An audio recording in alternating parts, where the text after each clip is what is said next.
لە وڵاتان ئەمە نییە ینی کاکەوەی ئەوەی ئێمە دەکەین بخۆ حکمڕانی ئەوە ناکرێ. سەرۆکی فراکسیۆنی کۆمەڵی ئیسلامی کوردستان ڕای دەگەێنێت لە هەر وڵاتێک حکوومەت نەتوانێت موچە بدا دەست لە کار دەکێشێتەوە. کابینەی نوێمیش لە دابینکردنی موچە شکستی هێنا و پێویستە دەست لە کار بکێشێتەوە. کاکە ینی لە وڵاتان ئەمە نییە بەڕاستی، لە وڵاتان ئەمە نییە ینی کاکەوەی ئەوەی ئێمە دەکەین بخۆ حکمڕانی ئەوە ناکرێ. نی حکمڕانی بەم شێواز و بەم تەماشاکردن بەم ینی شێوازەکە ئێستا هەرێمی کوردستان دەکرێت لە هیچ وڵاتێکی دنیا بوونی نییە، ینی حکومەت نەتوانێت موسە بدا کاکە بۆ حکومەتێت و حەزەکەین بزانین بڕاکە لە هەر وڵاتێکی ینی حکومەت نەیتوانێت موسەی مانگەکەی بدا ئەم حکومەتە هەڵوەشاوەتەوە. هەر خۆی استقالە دەکرێت کاکە من وڵاتم پێ بەرەوە ناسی فەرموچەی دەتوانێت باشی بەڕێوەبەرێ فەرموون. سەرۆکی فراکسیۆنی کۆمەڵی ئیسلامی کوردستان ئاماژە بۆش دەکات پرۆژەی بەدیلیان بۆ چارەسەری قەیرانی موچە هەیە و ئەگەر داهاتەکان یارێم لە دەستێکی پاکدا بن بەشی موچە و خزمەتگوزاریش دەکات. داهاتی هەرێمی کوردستان بەشی موسێ فەرمانبەران و بودجێ تشغیل وەزارەتەکانیش دەکات. حکومەت هەرێمی کوردستان پێویستی بە نزیکەی 900 ملیار هەیە، 900 ملیار دینار بۆ موسەخۆران بەگشتی لە هەرێمی کوردستان. باش ئێمە پێمان وایە بە داهاتەکانی نەوت و وەزارەتەکانی داهاتەکانی ناوخۆ دەکات، وەزارەتەکانی حکومەت هەرێمی کوردستان کە داهاتیان زۆرە هێندێکیان و بە داهاتی باز و گومرگ و ڕوسوماتی خاڵە سنووریەکان و بەو بڕەپارێش کە تا ئێستا عێراق ناردوێتی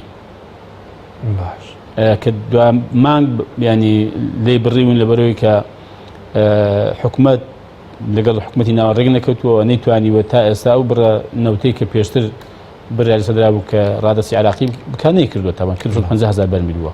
ئێمە پێمان وایە ئەم پارانە بەشی ئەگەر لە دەستێکی ئەمین بێ و کۆ بکرێتەوە بەشێکی ڕێکوپێک بە دادگەرانە دابەش بکرێ، ئەمە پێمان وایە کە بەشی موچە و بودجەی هەرێمی کوردستان دەکات.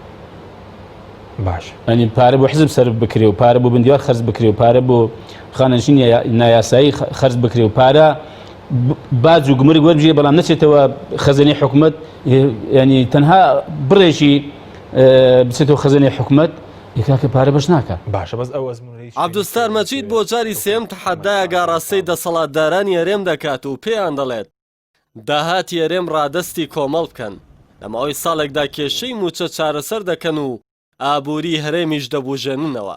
ئێمە داوا دەکەن کاکە فەرموون کە باسمان کرد فەرموون کاکە ینی کە وەرزم دەبێتە سێم زانین تەحەداش پێ خۆشیش نیانی دەڵێن کاکە فەرموون ئەم داهاتی هەرێمی کوردستان داهاتەکەی باشە با ڕادەستی ئێمە بکەن بۆ ماوەی چەند؟ بۆ ماوەی ساڵێک. باش بەڵام بەبێ ئەوەی کە دەست بێنە ڕێمان لە چاکسازی تێداکردن لە بڕینی پارە و بودجەی نایاسایی کە بۆ ئەم کەناڵ بوو ئەم حیزب بوو بۆ ئەم ڕێکخراوە مەڵبەند و لە قەبچێ دەست نهێنە ڕێت و ڕێگری لێ نەکەن و ئازادبی مەسەن ئەو کاتەی ئێمەش ناڵێن بە هەر ئەمن و ئەتوتەبان با کاکە لیژنەیەکی باڵاشە بێ چاودێری بکە کە بزانین داخڵێمە ئەو داهاتێکە هەیە هەموو کۆ بکرێتەوە و بە شێوەیەکی دادگەرانە بەشە سێکتەرەکان دابەش بکرێت.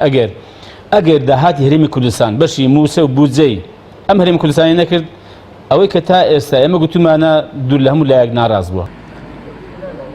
حکوومەتی هەرێم لە دابینکردنی موچە شکستی هێناوە، بۆ مانگی شوبات لە دەرەوە یاسا بڕی لە 21 موچەی بڕیوە، بۆ مانگەکانی داهاتوش بەپێی یاسای چاکسازی دەستکاری دەرماڵەی فەرمانبەران دەکات و موچەکانیان کەم دەکاتەوە.